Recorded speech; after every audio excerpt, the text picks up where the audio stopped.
مبدئ الخلائق أجمعين. الصلاة والسلام على أشرف الأنبياء والمرسلين وحبيبه وصفيه وحافظ سره ومبلغ الرسالة سيدنا ونبينا ومولانا أبي القاسم محمد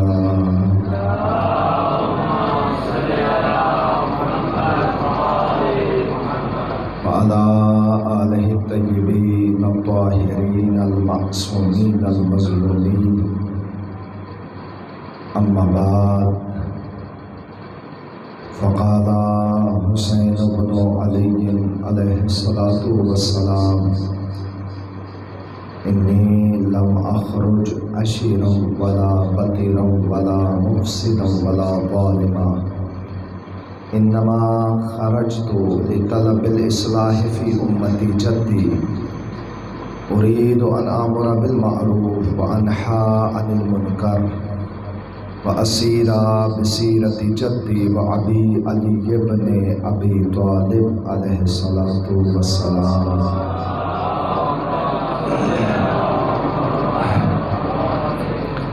اپنی عبادات کی قبولیت کے لیے، دعاؤں کی قبولیت کے لیے، مرحومین کی مغفرت کے لیے، عزاداران امام مظلوم کی حفظ و سلامتی کے لیے ایک مرتبہ پھر بآواز بلند صلوات پڑھیے محمد.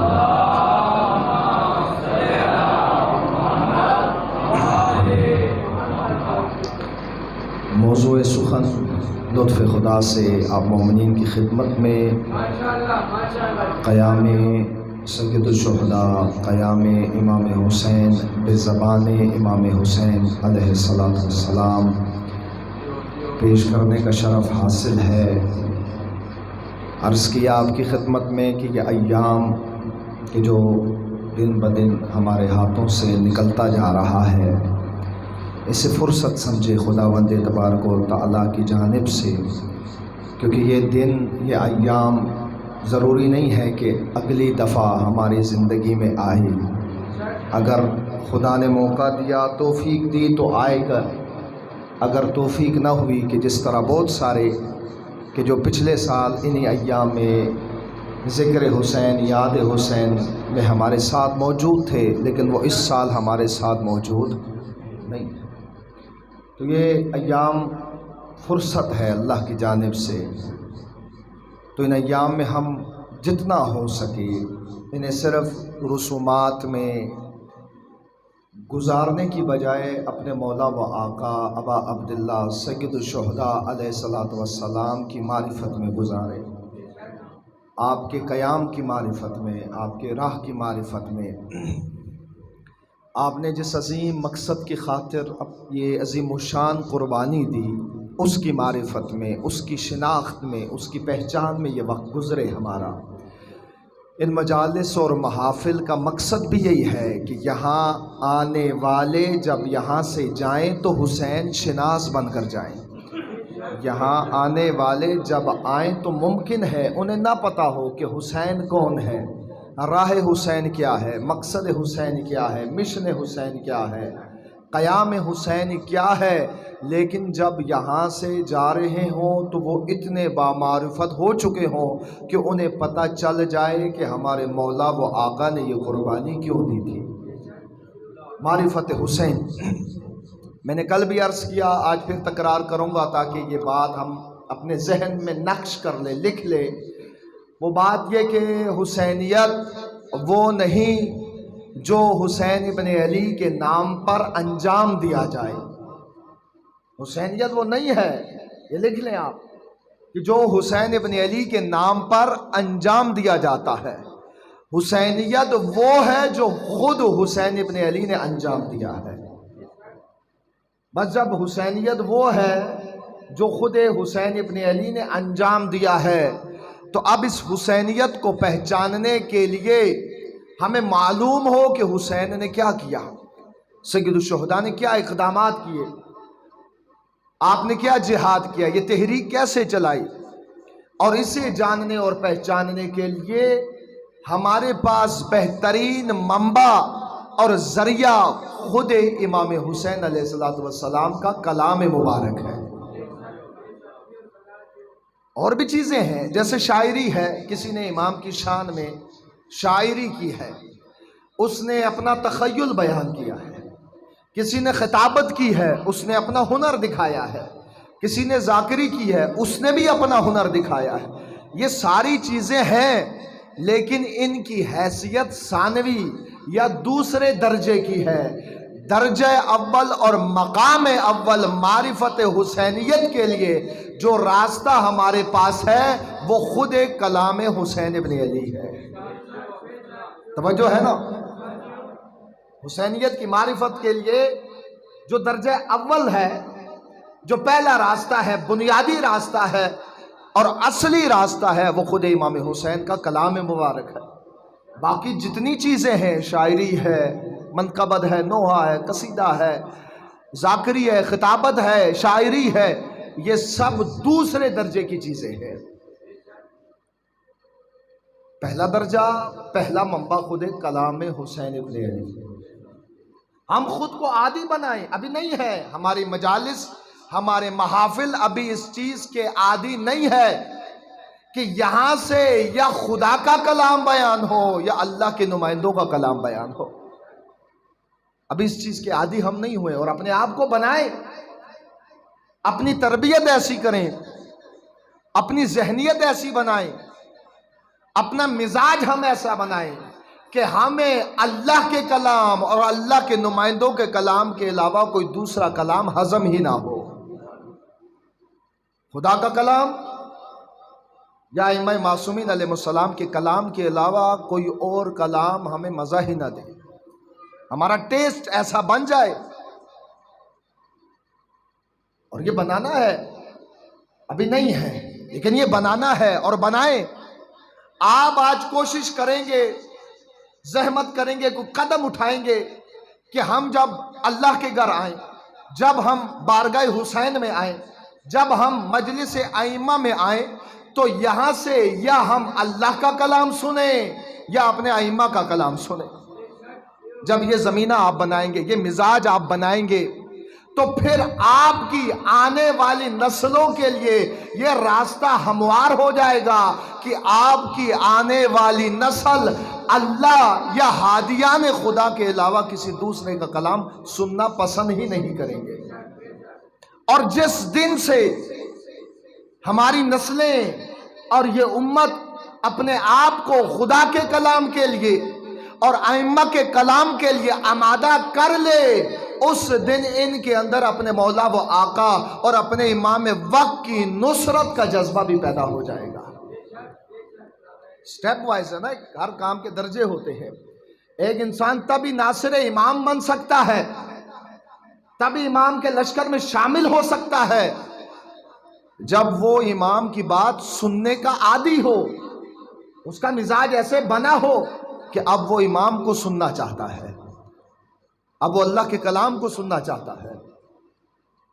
جب یہ مرحلہ طے ہو جائے کہ مزاج ایسا بنے، ماحول ایسا بنے کہ خدا یا خدا کے نمائندوں کے کلام کے علاوہ، گفتگو کے علاوہ، فرمان کے علاوہ، خطبات کے علاوہ کوئی اور دوسری چیز سننا پسند نہ کرتے ہوں، تو پھر اس کے بعد دوسرا درجہ آتا ہے کہ اب یہ نصرت امام کے لیے تیار ہو گئے، اور یہی کوشش کرتے رہے امام حسین کہ یہ میری سنیں، میرے پیغام کو سمجھے۔ ابھی ہم نے اپنے آپ کو اس چیز کا عادی بنانا ہے، نہیں بنے۔ اس کے لیے میں نے عرض کیا تھا آپ کی خدمت میں کہ اپنا ٹیسٹ کر سکتے ہیں ہم۔ اتنے عرصے سے ہم مجالس سن رہے ہیں، شرکت کر رہے ہیں، امام حسین کی بالخصوص تمام ائمہ کے مجالس میں شرکت کرتے ہیں، اور سب سے زیادہ سید الشہداء کی مجالس میں۔ تو ان مجالسوں میں اتنی شرکت کرنے کے بعد ہم اپنا ایک ٹیسٹ کریں کہ مجھے امام حسین کے کلام اور امام حسین علیہ السلام کے فرامین سے کتنی آشنائی ہے، یعنی میں کتنا جانتا ہوں، مجھے کتنے فرمان امام کے، خطوط امام کے، خطبات امام کی یاد ہیں۔ کہ جن کو میں نے سنا ہو، جن کو میں نے پڑھا ہو، جن میں میں نے غور کیا ہو، اور ان فرامین اور خطبات کے اندر امام حسین نے جو حسینیت کے اصول و ارکان ذکر کیے ہیں، ان سے میری آشنائی اور ان کی نسبت میری معرفت کا درجہ و لیول کیا ہے۔ یہ حرم میں سے ہر ایک ٹیسٹ کریں اپنا، اور جو کمی ہے اس سے دور کریں۔ یہی ان مجالس کا ہدف ہے، یہی آپ کو یہاں بلانے کا ہدف ہے۔ ایسا نہیں ہے کہ آپ میں سے ہر ایک کوئی کام چھوڑ کر آیا ہے، کوئی کاروبار چھوڑ کر آیا ہے، کوئی گھر چھوڑ کر آیا ہے، کوئی بچے چھوڑ کر آیا ہے، کوئی کھیت و کھلیان چھوڑ کر آئیں۔ کیوں آئیں؟ اس لیے آئیں تاکہ حسین ابن علی کا پیغام سنا جائے، تاکہ کلام حسین کو سنا جائے، تاکہ پیغام حسین کو سنا جائے، اور یہی حق بنتا ہے۔ تو مومنین کرام، یہ کوشش اپنی جاری رکھنی ہے تاکہ یہ معرفت کا لیول ہمارا بڑھے۔ جتنا معرفت کا لیول بڑھتا جائے گا، اتنا اپنے امام وقت کے قریب ہوتے جائیں گے، اتنا قریب ہوتے جائیں گے۔ یہ اصول ہے۔ اس کے علاوہ ساری زندگی روتے رہے، ہم ساری زندگی رسموں میں لگے رہے، امام وقت کے قریب تبھی ہو سکتے ہیں جب امام وقت کی معرفت بڑھتی جائے، اور امام وقت کی معرفت کا ذریعہ امام معصوم کا کلام ہے، امام معصوم کا کلام ہے۔ اس لیے وہ مشہور و معروف حدیث آپ اکثر سنتے ہیں، اہل سنت کے ہاں بھی تواتر سے ہے، تشیع کے ہاں بھی، من ماتا ولم یعرف امام زمانہ ماتا میتۃ جاہلیہ، جو اپنے زمانے کے امام کی معرفت کے بغیر مرا وہ جہالت کی موت مرا ہے۔ تو اس کے لیے ہمیں کلام امام کی طرف، میں پھر عرض کر رہا ہوں، کلام امام کی طرف، کلام خدا کی طرف آئیں۔ ہم ابھی نہیں ہے ہمارا مزاج، ہم شاعری سننا پسند کریں گے، پوری رات سنیں گے، ہم کسی کی خطابت سننا پسند کریں گے، پوری رات سنیں گے، ہم کسی کی ذاکری سننا پسند کریں گے، پوری رات سنیں گے، لیکن ابھی یہ مزاج نہیں بنایا کہ ہم امام کا کلام، امام کا فرمان، امام کا پیغام، امام کا خطبہ یہ سننے کے لیے اپنا مزاج بنائیں۔ اور یہی امام علیہ السلام ہمیں سنانا چاہتے ہیں۔ چونکہ وقت کم ہے، میں اصل موضوع کی طرف آؤں۔ عرض کیا آپ کی خدمت میں کہ ان ایام میں ہم جتنا ہو سکے امام کے قیام کے مراحل آپ کی خدمت میں عرض کریں گے۔ ان قیام کو اور تحریک امام کو سمجھنے کے لیے مراحل آپ کی خدمت میں عرض کیے کہ ہم 5 مرحلوں میں امام کے قیام کو تقسیم کرتے ہیں سمجھنے کے لیے، تاکہ سمجھنا آسان ہو جائے۔ ان 5 مرحلوں کا تذکرہ کیا، میں دہراؤں گا نہیں کیونکہ وقت قلیل ہے۔ ان میں سے پہلا مرحلہ کہ جس میں ابھی ہم موجود ہیں، مرحلہ انکار بیعت، یعنی وہ مرحلہ کہ جس میں سید الشہداء علیہ السلام نے بیعت کا انکار کیا، مرحلہ انکار بیعت۔ اور یہ انکار آپ نے حاکم مدینہ، والی مدینہ کے دربار میں کیا، اسے خطاب کر کے کیا کہ اے حاکم، اے والی، سن، مثلی لا یبایع لمثلہ، مجھ جیسا اس جیسے کی بیعت نہیں کر سکتا۔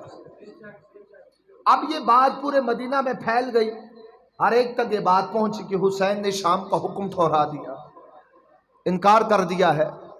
سب تک یہ پیغام پہنچا، پریشان بھی ہوئے، خوف زدہ بھی ہوئے بہت سارے۔ اب یہاں پر امام کی ملاقات مختلف لوگوں سے ہے، جو آ کر اپنی ذہنیت کے مطابق امام کو مشورے دے رہے ہیں کہ آپ یوں نہیں یوں کریں، ایسا نہیں ویسا کریں، طرح طرح کے مشورے۔ جس کی جیسی ذہنیت ہے وہ اسی طرح کا ہی مشورہ آ کے امام وقت کو دے رہا ہے۔ اپنے بچوں کو اور جوانوں کو یہ سبق پڑھائیں کہ امام وقت کو مشورے نہیں دیے جاتے، امام وقت کو نصیحت نہیں کی جاتی، بلکہ امام وقت کی اطاعت اور فرما برداری کی جاتی ہے۔ لیکن یہ ادب مدینے والوں نے نہیں سیکھا تھا، اس لیے آ کر امام وقت کو، حجت خدا کو، کہ جس کا علم وحی سے متصل ہے، جس کا علم وحی سے متصل ہے، جس کا علم قرآن سے متصل ہے، اس ہستی کو آ کر مشورے دے رہے ہیں، نصیحتیں کر رہے ہیں۔ حالانکہ اللہ نے امام کو کیوں بنایا، کیوں مقرر کیا، کیوں بھیجا، تاکہ لوگ اطاعت کرے، اطیع اللہ۔ آئے مجیدہ جگہ جگہ پڑھتے ہیں اطاعت ولی کی، خدا نے اطاعت کا حکم دیا، اطاعت کا، فرما برداری کا، من و ان۔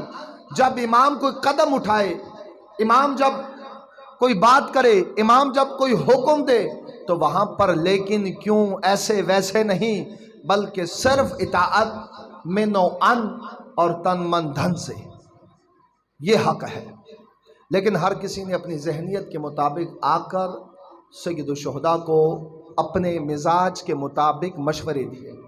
ان میں سے ایک میں نے عرض کیا، بلکہ دو، ایک مروان ابن حکم کا کہ جب اس کی ملاقات امام سے ہوتی ہے وہ امام کو کیا کہتا ہے اور امام نے کیا جواب فرمایا۔ دوسری ملاقات امام کے ہی بھائی ہیں عمر اطراف، ان سے امام کی ملاقات اور وہ امام کو کیا کہتے ہیں اور امام کیا جواب میں فرماتے ہیں۔ اور اب تیسری ملاقات جو آج انشاءاللہ آپ کی خدمت میں مکمل عرض کرنا ہے، وہ ملاقات ہے امیر المؤمنین کے فرزند ہے، سید الشہداء کے برادر ہیں، بھائی ہیں، جناب محمد ابن حنفیہ۔ یہ سید الشہداء کی خدمت میں خود آتے ہیں، امام کی خدمت میں خود آتے ہیں، انہیں بڑی محبت ہے سید الشہداء سے۔ یہ امام کی خدمت میں آ کر امام کو کچھ تجاویز پیش کرتے ہیں، امام کو اپنی ذہنیت کے مطابق، سوچ کے مطابق ایک مشورہ دیتے ہیں، اور پھر اس کے جواب میں امام کیا فرماتے ہیں۔ یہ آتے ہیں امام کی خدمت میں اور آ کر امام علیہ الصلوۃ والسلام سے عرض کرتے ہیں کہ بھیا، چونکہ اعلان ہو چکا، سب تک خبر پہنچ چکی کہ حسین قیام کر رہے ہیں، حسین نے انکار بیعت کیا ہے، اور اب حسین مدینہ چھوڑ رہے ہیں اور اپنے جہاد کی طرف، اپنے قیام کی طرف اور اپنے کاروان کی طرف سب کو دعوت بھی دے رہے ہیں۔ یہ پیغام پورے مدینہ میں پھیل گیا، ہر ایک تک پہنچا ہے، اپنے پرائے سب تک۔ اب یہ آتے ہیں سید الشہداء کی خدمت میں جناب محمد ابن حنفیہ، اور آ کر امام سے فرماتے ہیں بھیا، اے میرے بھائی، آپ مجھے تمام انسانوں میں سب سے زیادہ محبوب ہیں، اور تمام انسانوں میں مجھے سب سے زیادہ، میرے لیے سب سے زیادہ آپ محترم ہیں۔ میری یہ ذمہ داری ہے کہ جس چیز کو میں آپ کی حق میں بہتر سمجھوں اسے بیان کروں اور آپ کے سامنے اس کا ذکر کروں۔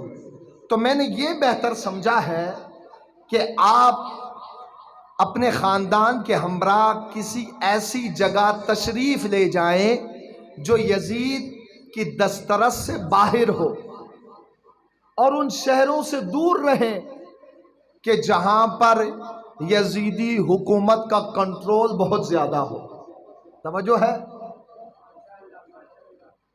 امام کو آ کے فرما رہے ہیں، یہ عرض کر رہے ہیں کہ آپ اپنے خاندان کو لے کر ایسے شہروں کی طرف نکل جائیں جو یزید کے دسترس سے باہر ہو، یا کم از کم ان شہروں میں تو بالکل نہ جائیں کہ جو مکمل طور پر یزیدی حکومت کے کنٹرول میں ہے۔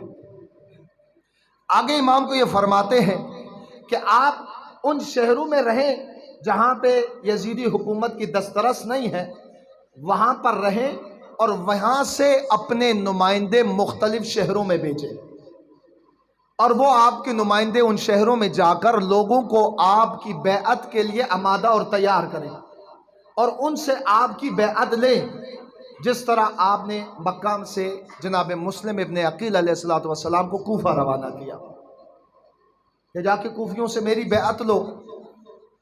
اسی طرح ایک اور اپنے ساتھی وہ صحابی کو آپ نے بصرہ روانہ کیا۔ تو جناب محمد ابن حنفیہ سید الشہداء کو یہ مشورہ دے رہے ہیں کہ آپ یہی کریں، ایسے شہروں میں جائیں جہاں یزید کی دسترس نہ ہو، وہاں سے اپنے نمائندے مختلف شہروں میں بھیجیں، اور آپ کے یہ نمائندے وہاں پر آپ کے لیے بیعت مانگے۔ اگر وہاں کے لوگ آپ کی بیعت کریں تو الحمدللہ، اور اگر نہ کریں تو بھی آپ کے لیے کوئی نقصان نہیں ہے، کیونکہ آپ محفوظ ہیں، آپ ان شہروں میں نہیں ہیں جو یزید کی دسترس میں ہیں۔ اور آگے کہتے ہیں اگر آپ ایسے شہروں میں چلے جائیں جو یزید کی دسترس میں ہے تو مجھے ڈر یہ ہے کہ پھر لوگوں میں اختلاف پھوٹے گا، کچھ آپ کے حامی ہوں گے، کچھ آپ کے مخالف، اس صورت میں خون خرابہ ہوگا، اور اس خون خرابے کی صورت میں اس قوم کے بہترین افراد کا خون ضائع ہو جائے گا، اور آپ کی اہل بیت علیہ الصلوۃ والسلام کو بہت مشکلات پیش آئے گی۔ بس یہ اپنا پلان انہوں نے امام کے سامنے ذکر کیا کہ آپ بیعت نہیں کرتے تو نہ کریں، اور آپ نے مدینہ چھوڑنے کا بھی اعلان کیا ہے، تو اب آپ ایسے شہروں میں جائیں جہاں یزید کی دسترس نہ ہو، اور وہاں سے اپنے نمائندے بھیجتے رہیں مختلف شہروں میں کہ وہ آپ کے لیے بیعت لیں۔ اگر کرتے ہیں لوگ آپ کی بیعت تو ٹھیک، آپ اسی حساب سے تیاری کرتے رہیں، لشکر بڑھاتے رہیں، اپنے حمایتی بناتے رہیں۔ اگر نہیں کرتے تب بھی آپ کو کوئی خطرہ نہیں ہے، کیونکہ آپ ایک محفوظ شہر میں ہوں گے۔ یہ انہوں نے ایک پورا پلان اپنی سوچ کے مطابق امام کی خدمت میں عرض کیا، اور پھر امام نے پوچھا، اچھا یہ سن کر امام نے فرمایا، اچھا پھر آپ بتاؤ میں کس شہر میں جاؤں، کن شہروں میں جاؤں؟ جناب محمد ابن حنفیہ آگے سے کہتے ہیں کہ وہ واقعہ جو تمام آپ کو مقاتل کے کتب میں ملے گا، جس کتاب کو اٹھا لیں یہ واقعہ ضرور ملے گا۔ اس کے بعد جناب محمد ابن حنفیہ نے کہا کہ میرا خیال ہے کہ آپ مکہ تشریف لے جائیں، آپ مکہ جائیں، اور اگر وہاں کے حالات سازگار نہ ہو تو صحرا اور بیابان کے راستے ایک شہر سے دوسرے شہر منتقل ہوتے رہیں۔ اگر مکہ کے حالات ٹھیک نہ رہے اور یزید ایک لشکر اگر مکہ بھیجتا ہے یا مکہ میں موجود اپنے نمائندوں کو متحرک کرتا ہے تو پھر آپ مکہ چھوڑ دیں، اور بیابانوں اور غیر معروف راستوں سے ایک شہر جائیں، وہاں خطرہ ہو تو دوسرے میں جائیں، ادھر خطرہ ہو تو تیسرے میں جائیں، ادھر خطرہ ہو تو چوتھے میں جائیں۔ معروف راستوں سے نہیں جانا، اہم شہراؤں سے نہیں جانا، بلکہ غیر معروف راستوں سے جائیں اور بیابانوں سے جائیں، تاکہ یزیدی حکومت اور یزیدی فوج کے قبضے میں نہ آ جائے۔ یہ انہوں نے مشورہ دیا امام کو، اور آگے کہتے ہیں کہ مجھے آپ پر یقین ہے کہ آپ اپنی بصیرت اور دور اندیشی سے بہتر ہی فیصلہ کریں گے۔ یہ مشورہ دیا جناب محمد ابن حنفیہ نے۔ اب آئیں سید الشہداء علیہ السلام کے جواب کی طرف، یعنی اب امام کا کلام ہے کہ اب آپ کے اور میرے مولا کیا جواب دیتے ہیں۔ اپنے مولا و آقا کے جواب کو سننے سے پہلے ایک مرتبہ پھر اس محفل کو، اپنے زبانوں کو درود محمد و آل محمد سے معطر کرے۔ صلوات پڑھیے محمد و آل محمد۔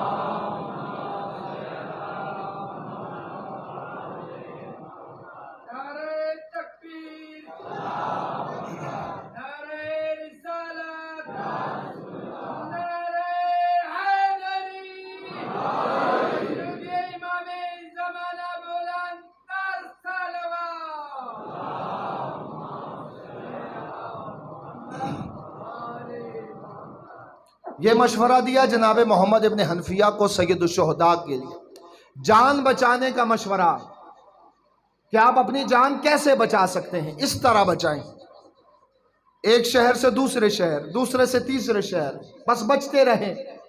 اگر آپ کے حمایتی، آپ کے ساتھی بڑھتے رہے تو ٹھیک، اگر آپ کے حمایتی اور ساتھی نہیں بھی بنتے تب بھی کوئی خطرہ نہیں ہے۔ یہ مشورہ ہے جان بچانے کا۔ اب آتے ہیں مولا علیہ السلام کیا فرماتے ہیں۔ سید الشہداء نے فرمایا، یا اخی، اے میرے بھائی، آپ نے مجھے جان بچانے کا مشورہ تو دے دیا، اب میرا جواب سن لے۔ یا اخی لو لم یکن فی الدنیا ملجا ولا مأوی لما بایعت یزید ابن معاویہ۔ اے میرے بھائی سن، اگر اس وسیع و عریض دنیا میں مجھے کوئی ٹھکانہ نہ ملے، کوئی پناہ گاہ نہ ملے، کوئی مددگار نہ ملے، کوئی ساتھی نہ ملے، تب بھی میں یزید ابن معاویہ کے ہاتھوں بیعت نہیں کروں گا۔ آپ نے مجھے جان بچانے کا مشورہ تو دے دیا، لیکن سنیں، اگر اس وسیع و عریض دنیا میں مجھے کوئی ٹھکانہ نہ ملے، مجھے کوئی مددگار نہ ملے، مجھے کوئی ناصر نہ ملے، میں پھر بھی یزید ابن معاویہ کے ہاتھ پر بیعت نہیں کروں گا۔ سید الشہداء ذلت سمجھتے اپنے لیے، کسی ظالم فاسق فاجر اور شراب خور کے ہاتھ پر ہاتھ رکھنا، اس کی حکومت میں آنا، اس سے سمجھوتا کرنا، اس سے مذاکرات کرنا۔ اس لیے فرمایا سنو، اگر اس وسیع و عریض کائنات کے اندر، دنیا کے اندر مجھے کوئی ٹھکانہ نہ ملے، کوئی مدد کو نہ آئے، کوئی میری مدد نہ کرے، کوئی نصرت نہ کرے، واللہ میں پھر بھی بیعت نہیں کروں گا۔ یہ امام حسین کی منطق ہے، یہ فکر حسینی ہے، یہ اصول حسینیت ہے۔ کیا کہ اگر تم تنہا بھی ہو، اکیلے بھی ہو، کوئی ٹھکانہ بھی نہ ملے، کوئی ناصر بھی نہ ملے، کوئی مددگار نہ ملے، تب بھی حق کی حمایت نہ چھوڑنا، تب بھی باطل سے سمجھوتا نہ کرنا۔ اور دوسروں کی فکر کیا ہے، دوسروں کی ذہنیت کیا ہے کہ جان بچاؤ بس، اور امام حسین کی منطق اور فکر کیا ہے، جان نہیں دین بچاؤ۔ میں اپنے استاد کو عظیم الشان جملہ عرض کر دوں، کیا فرماتے ہیں کہ کربلا، توجہ رکھے گا، کربلا جان بچانے کا فلسفہ نہیں ہے، دین بچانے کا فلسفہ ہے۔ کربلا دین بچانے کا فلسفہ ہے، جان جاتی ہے تو جائے، پر دین بچے، حق بچے۔ اور یہ امام پیغام دے رہے ہیں اپنے بھائی کو، اگر روئے زمین پر کوئی پناہ گاہ نہ ملے، کوئی ٹھکانہ نہ ملے، پھر بھی بیعت نہیں کروں گا۔ کربلا جان نہیں دین بچانے کا راستہ ہے۔ یہ امام حسین کی منطق ہے، یہ امام حسین کی فکر ہے۔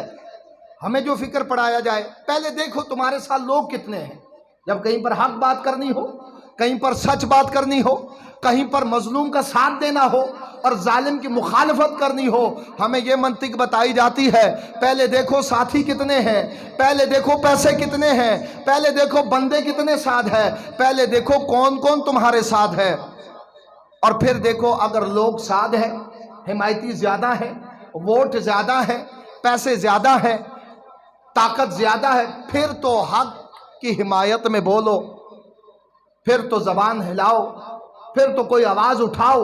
لیکن اگر دیکھتے ہو ساتھی بھی نہیں ہے، پیسے بھی اتنے نہیں ہیں، ساتھ دینے والے بھی کم ہے، پھر جان بچاؤ بس۔ لیکن سید الشہداء کی منطق اور سید الشہداء کی روش یہ نہیں ہے۔ آپ کی روش کے مطابق، آپ کے منطق کے مطابق دین بچانا ہے، حق بچانا ہے۔ عملی تفسیر ہے سید الشہداء قرآن مجید کی، اس آیہ مجیدہ کا۔ قرآن کی تفسیر ممکن نہیں ہے جب تک کربلا کو سامنے رکھا نہ جائے۔ قرآن کی تفسیر ممکن نہیں ہے۔ قرآن مجید میں اللہ تبارک و تعالیٰ کا فرمان ہے کہ وَأَعِذُكُمْ بِوَاحِدَةٍ، اللہ کا فرمان ہے آیہ مجیدہ، وَأَعِذُكُمْ بِوَاحِدَةٍ، خدا تمہیں ایک نصیحت کرتا ہے، ایک اللہ نصیحت کر رہا ہے، اور فرما رہے یہ ایک نصیحت ہے، وہ کیا کہ ان تقوموا للہ مثنی وفرادا، کہ تم اللہ کے لیے قیام کرو، چاہے ایک ہو تب بھی، چاہے دو ہو تب بھی۔ یہ نہ دیکھو تعداد کتنی ہے، طاقت کتنی ہے، لوگ کتنے ساتھ ہیں، ساتھی کتنے ہیں، حمایتی کتنے، نہ، اللہ کا فرمان ہے یہ کہ خدا ایک نصیحت کرتا ہے کہ اللہ کے لیے قیام کرو، اٹھو، چاہے تم ایک ہو تب بھی، چاہے دو ہو تب بھی۔ اس آیت کی عملی تفسیر آپ کو کہیں نہیں ملے گی سوائے حسین ابن علی کی سیرت میں۔ سید الشہداء تن و تنہا اٹھے، یکتا۔ اس لیے زیارتوں میں ہم کیا پڑھتے ہیں، السلام علیک یا وطر الموتور، ہمارا سلام ہو تن و تنہا پر، اس تن و تنہا پر۔ یہ فکر ہے امام کی، یہ حسینیت کی بنیاد۔ آگے امام کیا فرماتے ہیں، اور پھر اس کے بعد میں ختم کروں چونکہ ٹائم تمام ہو چکا ہے۔ جو امام نے یہ جملہ فرمایا، جناب محمد ابن حنفیہ کے آنکھوں سے آنسو جاری ہو گئے، محبت بڑی تھی انہیں، آنکھوں سے آنسو جاری ہو گئے۔ سید الشہداء نے آگے فرمایا، یا اخی جزاک اللہ خیرا، اللہ آپ کو جزا دے، آپ نے مجھے نصیحت کی، آپ نے میرے ساتھ ہمدردی کی، اس کی جزا اللہ آپ کو دے۔ لیکن آگے امام فرماتے ہیں کہ وَأَنَا عَازِمٌ عَلَى الْخُرُوجِ إِلَى الْمَكَّةِ، لیکن میرے بھائی میں نے مدینہ چھوڑ کر مکہ کے جانب جانے کا ارادہ کر لیا ہے۔ اور امام آگے فرماتے ہیں کہ اس سفر میں میرے ساتھ کون کون ہے، کس کس نے مجھے لبیک کہا ہے، کہ جنہوں نے مشورے نہیں دیے امام کو تجاویز نہیں دی، جب انہوں نے سنا کہ حسین قیام کر رہے ہیں، حسین جہاد کر رہے ہیں، حسین نکل رہے ہیں، تو اپنا تن من دھن سب کچھ لے کر حسین ابن علی کے قدموں میں آئے اور کہا مولا ہم حاضر ہیں، آخری خون کے قطرے تک آپ کے ساتھ وفا کریں گے۔ وہ کون لوگ ہیں؟ وہ امام بتاتے ہیں کہ اس سفر میں میرے ساتھ کون ہے۔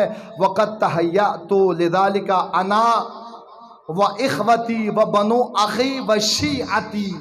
امام فرماتے ہیں کہ اس سفر میں میرے ساتھ میرے بھائی، میرے بھتیجے اور میرے کچھ شیعہ ہیں، کچھ شیعہ، سارے نہیں۔ یہ کون سے لوگ ہیں شیعہ؟ کون سے شیعہ ہیں؟ کہ جنہوں نے امام کے ساتھ جانے کا ارادہ کیا ہے، مشورہ اور نصیحت اور تجاویز دینے کی بجائے جانے کا۔ وہ ان شیعوں کی خصوصیت امام یہاں بیان کرتے ہیں۔ یہ کیوں میرے ساتھ جا رہے ہیں یہ شیعہ؟ وَأَمْرُهُمْ أَمْرِي وَرَأْيُهُمْ رَأْيِي۔ یہ کیوں میرے ساتھ جا رہے ہیں؟ کیونکہ ان کا حکم میرا حکم ہے، ان کی رائے میری رائے ہے۔ یعنی یہ معرفت کے اس لیول پر پہنچ چکے ہیں کہ یہ وہی سوچتے ہیں جو ان کا امام سوچتا ہے، اور یہ وہی ارادہ کرتے ہیں جو ان کا امام ارادہ کرتے ہیں۔ جب یہ معرفت کے اس لیول پر پہنچے ہیں تب جا کر سید الشہداء کے ساتھ جانے کے قابل ہوئے ہیں۔ جب انسان اپنے آپ کو اس لیول پر پہنچاتا ہے کہ اس کی سوچ امام کی سوچ کے مطابق ہو، اس کی فکر امام کے فکر کے مطابق ہو، اس کی روش و منطق امام کی روش و منطق کے مطابق ہو، اور اس کی رائے امام کے رائے کے مطابق ہو، پھر جا کر وہ امام کے ہم قدم چلنے کے قابل ہوتا ہے، پھر جا کر وہ امام کا ناصر بنتا ہے۔ ورنہ ہمدردی کرتا ہے، روتا ہے، زیادہ سے زیادہ اظہار محبت کرتا ہے، لیکن ساتھ جانے کو تیار نہیں ہوتا۔ بہت سارے آگے انشاءاللہ اگر ہم وہاں پہنچے تو عرض کروں گا، اور بھی بہت ساری شخصیات ہیں جو آ کے روتے تھے، مولا بڑی محبت ہے آپ سے، ہمیں سب سے زیادہ پیارے آپ ہیں، چاہتے آپ کو ہیں، عشق ہے آپ سے، آپ نہ جائیں، ہم یزید سے بات کرتے ہیں، ہم مذاکرات کرا دیتے ہیں، ہم آپ کے لیے کوئی تیسرا راستہ نکال دیتے ہیں۔ امام یہ سارے جملے سن کر توجہ ہے کیا فرماتے تھے؟ امام فرماتے تھے تُف لِحَادِ الْکَلَام، تُف ہو تمہاری باتوں پر، افسوس تمہاری باتوں پر کہ تم میری نصرت کرنے کے بجائے، میری اطاعت کرنے کے بجائے، میرے لشکر میں شامل ہونے کے بجائے مجھے اس طرح کے مشورے دے رہے ہو۔ مشورے دیتے رہے لیکن سید الشہداء کے ساتھ اس لشکر میں شامل نہیں ہوئے، اس کاروان میں شامل نہیں ہوئے۔ اس کے بعد امام پھر اپنے مبارک ہاتھوں سے ایک وصیت نامہ لکھتے ہیں۔ مدینہ چھوڑنے سے پہلے ایک وصیت نامہ امام تحریر کرتے ہیں، لکھتے ہیں، اور وہ وصیت نامہ جناب محمد ابن حنفیہ اسی بائی کے حوالے کرتے ہیں، اور اس وصیت نامے میں امام بیان کرتے ہیں تا قیامت تک آنے والوں کے لیے کہ میں حسین ابن علی کیوں قیام کر رہا ہوں، میں نانا کا روزہ کیوں چھوڑ رہا ہوں۔ اس وصیت نامے میں بتاتے ہیں، انشاءاللہ عرض کروں گا کل۔ اس وصیت نامے میں امام کی وصیت ہے، دل سے سننا ہے امام کی وصیت۔ میں نے عرض کیا نا، ہر کسی کی سنتے ہیں، پوری رات بیٹھ کے سنتے ہیں، سارا دن ٹی وی پر بیٹھ کر ان گندے سیاستدانوں کے گندے بیان سنتے رہتے ہیں، تو امام کے کلام کی طرف بھی ہماری توجہ ہونی چاہیے۔ اسی دلچسپی کے ساتھ وصیت لکھی امام حسین نے اپنے مبارک ہاتھ سے، اور تا قیامت تک کے لیے بتا دیا میں کیوں خروج کر رہا ہوں، میں کیوں نکل رہا ہوں۔ بہت مظلوم ہے سید الشہداء، ہم دردی کرنے والے بڑے رہے لیکن اس مظلوم کے ساتھ آنے والے بہت کم رہے۔ اس لیے سید الشہداء نے ذکر کیا کہ میرے بھائی، میرے ساتھ جانے کے لیے میرے بھائی، میرے بھتیجے اور میرے کچھ شیعہ تیار ہو گئے ہیں۔ پیغام تو میں نے سب تک پہنچایا ہے، دعوت تو میں نے سب کو دی ہے، لیکن تیار بہت تھوڑے سے ہوئے ہیں۔ وہی تیار ہوئے ہیں کہ جن کی سوچ مجھ سے ملتی ہے، وہی تیار ہوئے ہیں جن کی رائے مجھ سے ملتی ہے۔ جن کی سوچ اور رائے اور فکر مجھ سے نہیں ملتی وہ مجھ سے محبت کرتے ہیں، وہ مجھ سے ہمدردی رکھتے ہیں، لیکن وہ میرے ساتھ جانے کو تیار نہیں ہوئے، واللہ نہیں ہوئے، روتے رہے، حتیٰ کہ امام ابھی شہید نہیں ہوئے پھر بھی رو رہے، اور امام کی شہادت کے بعد بھی روتے رہے، لیکن کربلا نہیں آئے، وہ نہیں آئے، امام تنہا رہ گئے۔ حسین ابن علی استغاثہ دیتے رہے، زادار و امام صرف بھائی، بھتیجے اور چند شیعہ لے کر نہیں بلکہ اپنے بچوں کو بھی لے کر گئے۔ حسین استغاثہ دینے کربلا کے میدان میں، حل من ناصر ینصرنا، دو طرح کی روایت ہے، ایک روایت یہ کہ امام میدان میں جانے سے پہلے، اور ایک روایت ہے کہ نہیں، جنگ کر رہے تھے، درمیان میں جنگ چھوڑ کر خیموں کی طرف آئے، جانے لگے، جب میدان میں سارے شہید ہو گئے، بنو ہاشم بھی شہید، اصحاب بھی شہید، اس خیمے میں آتے ہیں جہاں سب کی لاشیں ہیں، گنج شہداء میں آ کر لاشوں کو خطاب کر کے مظلوم امام کہتے ہیں، یا ہے جان الفرسا، میرے شیروں کہاں سو گئے ہو؟ دیکھو تمہارا آقا وہ مولا تنہا ہے، اے میرے شیروں کہاں سو گئے؟ اس کے بعد خیمے کی طرف آتے ہیں، خیمہ رباب کی طرف آتے ہیں، بی بی رباب کے خیمے کی طرف آ کر پوچھتے ہیں، رباب میرے بچے کا کیا حال ہے؟ عزادارو سوچئے گا ذرا، مائیں بھی تشریف فرمائے، سوچئے گا اس ماں نے کس طرح 3 دن کے پیاسے بچے کی حالت بیان کی ہوگی۔ فرمایا، مولا پہلے اصغر اپنی زبان نکال کے ہونٹ پر پھیر لیتا تھا، لیکن اب پیاس کی شدت اتنی ہو گئی ہے کہ اب اصغر سے زبان بھی ہونٹوں پر پھیرا نہیں جا رہا۔ اجرکم ربکم، خدا جزا دے آپ کو، رونے میں تکلف سے کام نہ لینا۔ عزادارو، ایک روایت ہے جسے پڑھ کر انسان کا جگر پھٹتا ہے، امام حسین فرماتے ہیں کہ جب بھی میں اصغر کو چومتا ہوں میری پیاس بجھ جاتی ہے۔ اللہ اکبر۔ فرمایا جناب رباب سے سید الشہداء نے کہ میرے بچے کو میرے حوالے کرو، میں اس کی پیاس بجھاؤں۔ اپنے بچے کو لے کر فوج اشقیاء کے سامنے جاتے ہیں اور اصغر کو ہاتھ پر بلند کر کے فرماتے ہیں، اے لعینو، تمہاری دشمنی مجھ سے ہے، تم نے میرے جوانوں کو شہید کر دیا، میرے اصحاب کو شہید کر دیا، مجھ پر پانی بند کر دیا، یہ تو 6 ماہ کا بچہ ہے، اس سے تمہاری کیا جنگ ہے؟ یہ 3 دن سے پیاسا ہے۔ عزادارو، جب اصغر نے زبان باہر نکالی، فوج اشقیاء میں کھلبلی مچ گئی، ایک دوسرے کو دیکھ کر کہنے لگے، اتنا ظلم اچھا نہیں ہے، دیکھو ہم نے حسین کے جوانوں پر پانی بند کر دیا، خود حسین پر پانی بند کر دیا، اب یہ 6 ماہ کا بچہ ہے، اسے پانی دینا چاہیے۔ عمر سعد ملعون دیکھ رہا ہے کہ میری فوج میں ایک کھلبلی مچ گئی ہے، اسے ڈر ہے کہیں بغاوت نہ ہو جائے۔ عزادارو، دوڑ کر اس کے پاس آتا ہے جسے ہرملا کہتے ہیں، کہتا ہرملا تیرے جنگ کا وقت آ گیا ہے۔ ہرملا کہتا ہے، ملعون، آیا کیا حسین کی مدد کو کوئی بڑی فوج آ گئی ہے جو تم مجھے بلا رہا ہے؟ کہا نا، بلکہ حسین کے ہاتھوں پر وہ سفیدی دیکھ رہے ہو۔ جب ہرملا نے دیکھا نا، کہتا ہے، ملعون وہ تو 6 ماہ کا بچہ ہے، تو چاہتا ہے میں اس پر حملہ کروں؟ اجرکم ربکم۔ عزادارو کہتا ہے، ہاں اس پر حملہ کر، اگر یہ بچہ کچھ دیر اور میدان میں رہا میری فوج کو شکست ہو جائے گی، میری فوج کو شکست ہو جائے گی۔ یہ ملعون آتا ہے، تیر کمان میں لگاتا ہے، جو ہی جناب علی اصغر کا نشانہ لیتا ہے اس کا ہاتھ کامتا ہے، چلایا نہیں جاتا، زمین پہ رکھ دیتا ہے، پھر اٹھاتا ہے، پھر تیر کمان پہ لگا کے نشانہ لیتا ہے، لیکن چلایا نہیں جا رہا، ہاتھ کام رہا ہے۔ عمر سعد کہتے ہیں، ملعون تو ڈر گیا ہے، تو بڑا بہادر تھا، ایک چھوٹے سے بچے پہ تیر نہیں چلایا جا رہا۔ کہتا ہے، لعین، جو منظر میں دیکھ رہا ہوں اگر تو دیکھے وہ منظر کیا ہے؟ وہ منظر عزادارو یہ ہے کہ جب بھی میں تیر کمان میں لگا کے نشانہ لیتا ہوں، حسین کی پشت پر در خیمہ میں ایک پردہ پوش بی بی ہے جس کا تڑپنا یہ بتاتی ہے کہ اس بچے کی ماں ہے، جو تڑپ کر گویا یہ کہہ رہی ہے، اے لعین، اے ہرملا، ذرا دیکھ کر چلانا، میرا اصغر 3 دن سے پیاسا ہے۔ عمر سعد کہتے ہیں لئین اس سے ساتھی نہ بن، بس چلا ورنہ تجھے پچھتانا پڑے گا۔ اس لئین نے تیر کا نشانہ لیا، بس تیر چلانا تھا، تیر چلانا تھا۔ جناب علی اصغر کے گلے میں وہ تیر پیوست ہو گیا، پیوست ہونا تھا۔ ایک قیامت کا منظر پیدا ہوتا ہے۔ راوی بیان کرتا ہے کہ اس کے بعد ہم نے حسین کے ہاتھوں پر ایک قیامت کا منظر دیکھا۔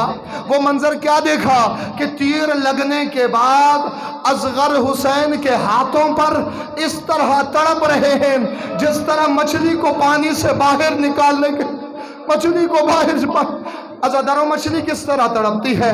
یقیناً یہ منظر سب نے دیکھا ہے، یہ منظر سب نے دیکھا ہے۔ جب مچھلی کو پانی سے باہر نکالے، ایک مرتبہ اپنے آپ کو زمین سے اٹھا کر پٹختی ہے، جب جان کم ہو جائے صرف دم ہلاتی ہے، جب جان اور کم ہو جائے پھر صرف منہ کھولتی ہے اور بند کرتی ہے۔ بس یہی کچھ حسین کے ہاتھوں پر تھا۔ ایک مرتبہ اصغر نے خود کو اٹھا کر حسین کے ہاتھوں پر گرایا، جب طاقت کم ہو گئی صرف پاؤں ہلایا، اور جب بالکل طاقت کم ہوئی صرف منہ کھول دیتے ہیں۔ اور ایک مرتبہ کربلا کے میدان میں سید الشہداء نے وہ خون اپنے چہرے پہ مل کے فرمایا انا للہ و انا الیہ راجعون۔ اب سید الشہداء خیموں کی طرف آ رہے ہیں۔ اصغر کو دفن کر دیا۔